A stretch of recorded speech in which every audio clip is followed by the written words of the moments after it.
Australia का जो tier system है, टायर 1, टायर 2, टायर 3, टायर 4, इसमें बाकायदा ये ऐसे नहीं है कि उन्होंने हाई प्रायोरिटी रखी हुई है और वो किसी को भी इनवाइट कर सकते हैं, ऐसा नहीं है।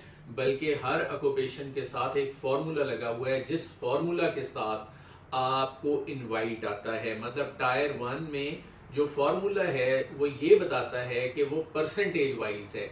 मतलब टायर 1 की जो प्रायोरिटी है और जो उसमें परसेंट ऑफ इनविटेशन है वो 4% है। टायर 2 में इट इज 2%, टायर 3 में इट इज 1% और टायर 4 में इट इज 0.5%। अब मैं आपको इसकी एग्जांपल देता हूं। लाइक अगर एक ऑक्यूपेशन के अंदर 50,000 लोग जो है वो ऑस्ट्रेलिया के अंदर काम कर रहे हैं और वो ऑक्यूपेशन जो है वो टायर 2 में आता है, तो कितने लोगों को इनवाइट मिलने के चांसेस हैं? 2% लोगों को। और अगर वो टायर 1 में आता है तो कितने परसेंट लोगों को इनवाइट मिलने के चांसेस हैं?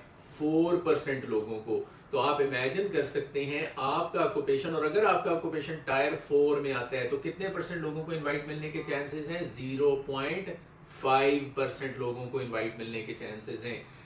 ये चीज हमें ये बताती है कि अब इसीलिए आप देखते हैं डॉक्टर्स हो गई, नर्सेज हो गई, अपना इंजीनियर्स हो गए, जो ट्रेड वर्कर्स हैं वो हो गए, और इवन अकाउंटेंट्स जो हैं इनको भी इनवाइट आता है। लेकिन आप देखते हैं जो 4% वाले हैं उनको इनवाइट 65 पॉइंट्स पे आ जाता है या मैक्सिमम 70 पॉइंट्स के ऊपर आ जाता है।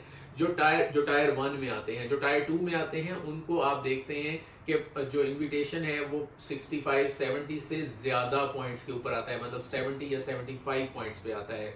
जो टायर 3 वाले हैं, चूंकि उनकी डिमांड ज्यादा है, ठीक है, इसलिए वहां पर जो ऑक्यूपेशन है वो मे बी 70-75 पॉइंट्स पे आ जाता है।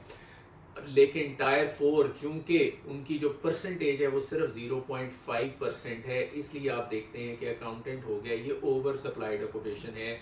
मैं बहुत अरसे से लोगों को समझा रहा हूँ this is not the right occupation, इसमें नहीं अप्लाई करना चाहिए। तो आप देखते हैं कि चूंकि डिमांड कम है इसलिए पॉइंट सिस्टम बहुत ऊपर चला जाता है। सो ये फॉर्मूला है डायरेक्शन 105 के मुताबिक। अब हम अगली वीडियो में आपको ये बताएंगे कि डायरेक्शन 105 क्या है। इससे पहले वाली वीडियो जरूर देख लीजिएगा जिसमें मैंने ये बताया था कि ये टायर सिस्टम क्या है और कितने पॉइंट्स आपके बनते हैं। अगर आप मुझे कमेंट में YouTube के ऊपर ये बताते हैं तो मैं खुद एनालिसिस करूंगा आपके ऑक्यूपेशन के, और अगर आप मुझे अपने पॉइंट्स भी बताते हैं तो मैं आपको ये बता सकूंगा कि क्या 2026 में आपको इनवाइट मिलने के चांसेस जो हैं वो हैं या बहुत कम हैं। आपको क्या करना चाहिए, फ्यूचर स्ट्रेटेजी क्या होनी चाहिए। फर्स्ट 10 कमेंट्स को मैं खुद जो है वो रिप्लाई करूंगा, लेकिन सिर्फ यूट्यूब के ऊपर। अगर आप ये वीडियो फेसबुक पे ऊपर देख रहे हैं, गो टू यूट्यूब, इंस्टाग्राम पे देख रहे हैं, गो टू यूट्यूब, और अगर आप टिकटॉक पे देख रहे हैं, even then go to YouTube, और वहां पर मैं कमेंट्स के ऊपर आपको रिप्लाई करूंगा। इसके साथ साथ अगली जो वीडियो होगी उसमें हम जो मिनिस्ट्रियल डायरेक्शन 105 है वो किस तरह से स्किल्ड माइग्रेशन के जो डायरेक्शन है उसको सेट करती है, इसके ऊपर बात करेंगे। Thank you for watching.